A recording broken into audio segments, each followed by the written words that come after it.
Okay, let's dive right into this explainer. Because today, everything you thought you knew about how you see the world, it's about to completely change. We're going on a trip through the physics of light, the biology of your own eyes, and ultimately the absolutely mind-bending ways your brain actually constructs reality. Seriously, prepare to look at the world around you in a totally different way. We're surrounded by these amazing visual phenomena every single day, but how often do we actually stop to ask simple questions? Like, why is the sky blue?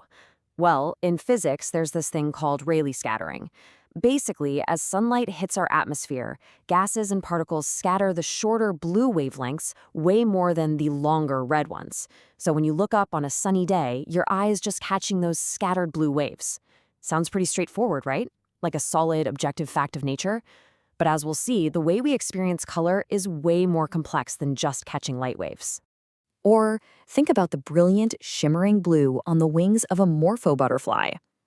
If you were to ask a physicist, they'd tell you that this vivid blue isn't a pigment at all. It's actually caused by microscopic structures on the wing itself that perfectly reflect and bend specific wavelengths of light while absorbing others.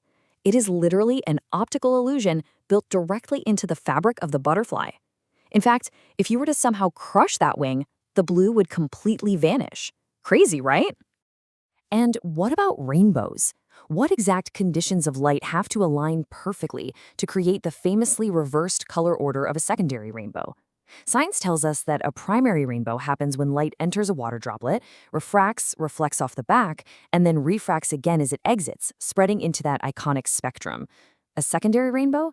That requires a double reflection inside the droplet, which flips the whole sequence of colors upside down. But here's the thing. All these explanations rely on the behavior of light waves out there in the physical world. How does that light actually turn into a vibrant image inside your mind? That brings us to our first main topic, the eye versus the camera. To really answer how light becomes an image, we've got to establish a biological baseline. There's a landmark article by George Wald called Eye and Camera, and it gives us a phenomenal foundation for understanding our own biological hardware. Wald points out how the mechanics of our eyes are shockingly similar to a camera. Think about it. A camera uses physical lenses to focus light, optical filters to sort what gets through, and photographic film to capture the final image. Well, human biology evolved an almost identical setup. We have our own biological lenses, we use the fovea for sharp focus, and instead of film, we rely on our retinas, which are completely packed with highly sensitive cells called rods and cones, all working together to capture those incoming light waves. So, both your eye and the mechanical camera are designed to do one fundamental job: capture the visible spectrum. Essentially, they filter out the massive, chaotic universe of electromagnetic waves, like infrared or ultraviolet, to give us a coherent image derived entirely from a very, very narrow band of light.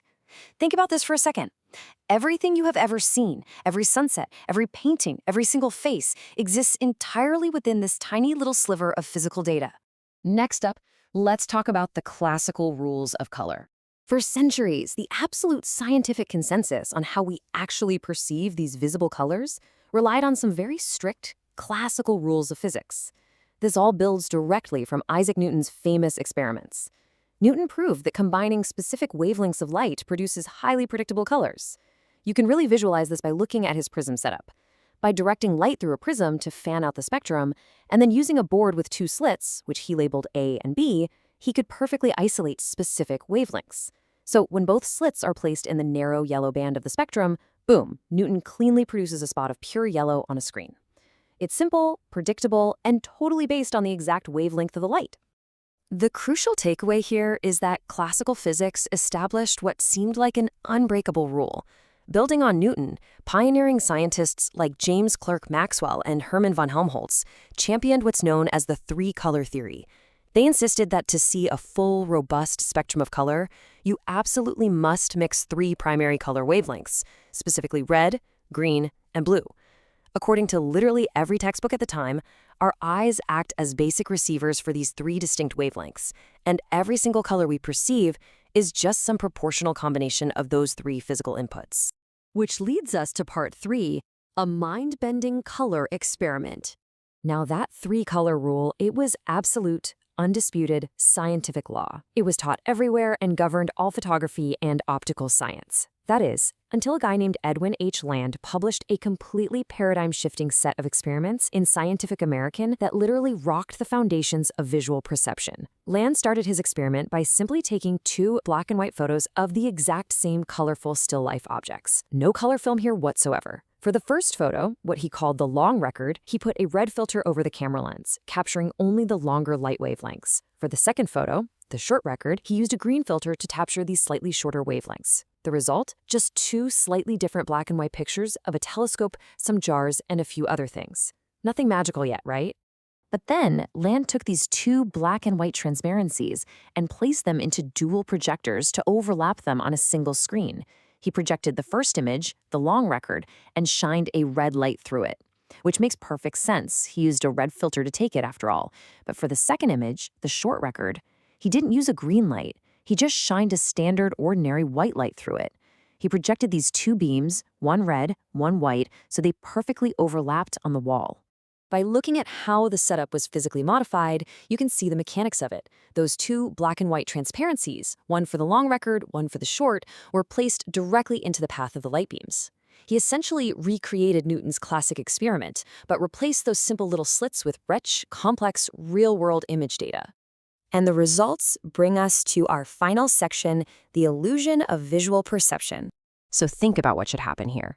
According to every classical rule of physics we just went over, mixing a red light beam and a white light beam should just give you varying shades of pink, right?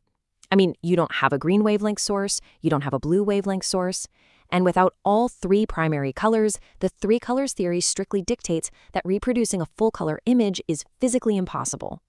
But think about the actual results here.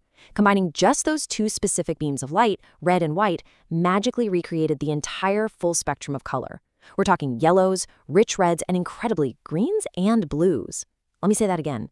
Greens and blues appeared, even though there was zero green or blue light actually being projected in the room. The textbook said this was physically impossible, yet there it is. Undeniable. This led to a completely stunning realization. Land's revolutionary conclusion was that color isn't actually a fixed, objective property of light waves just floating around in the room. Instead, color is a brilliant illusion.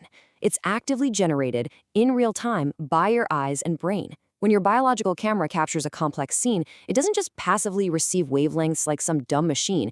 It actively compares the light and dark records across your entire visual field. It instantly computes relationships and relative balances to literally invent the experience of full color, even when the actual physical wavelengths for those colors are entirely missing. We say the sky is blue, the morpho butterfly shimmers, and a rainbow paints the horizon. But what this explainer really shows us is that the canvas isn't the sky, or the butterfly's wing, or the water droplets. The canvas is your mind. Which leaves us with this final, frankly mind-blowing thought to ponder today. If the vibrant, full-color universe you experience every single day can be completely constructed by your brain from just two overlapping beams of light, what else about your physical reality is just a spectacular, biologically engineered illusion? Thanks for joining us for this explainer, and remember, keep questioning what you see.